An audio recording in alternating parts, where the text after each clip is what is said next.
বন্ধুরা, আজ আমি হারমোনিয়াম টিউটোরিয়ালে স্বাগত তোমাদেরকে। যারা নতুন হারমোনিয়াম কিনেছো তারা বুঝতেই পারছো না কোনটা সা, কোনটা রে, কোনটা গা, কোনটা মা। মাস্টারমশাইয়ের কাছে বা ম্যাডামের কাছে তোমরা তো ভর্তি হবে, কিন্তু তার আগে মনে হচ্ছে একবার বাজিয়ে নিই। আজকের এই ভিডিওটা শুধুমাত্র তাদের জন্য।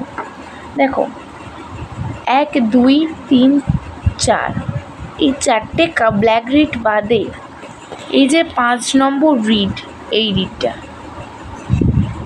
এইটা সা। আগে তোমাদেরকে দেখিয়ে দিই কোনটা সারেগা।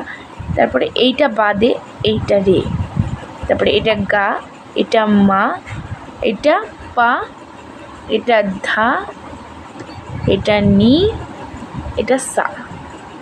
সা নি ধা পা মা গা রে সা। সা রে গা মা পা ধা নি সা।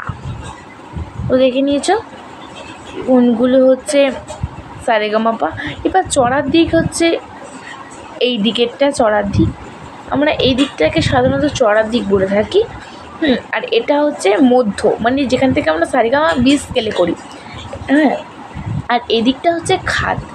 খাদে রেওয়াজ করা মানে গলাটা স্পষ্ট হয়ে থাকে। আমরা বেশিরভাগ সাধারণত খাদের দিকটা প্র্যাকটিস করা আমাদের রেওয়াজে দেওয়া দরকার। দেখো, সা নি ধা পা মা, মা পা ধা নি সা। সা রে গা মা পা ধা নি সা। সা নি ধা পা মা গা রে সা। আর এটা হচ্ছে আমাদের চড়ার দিক।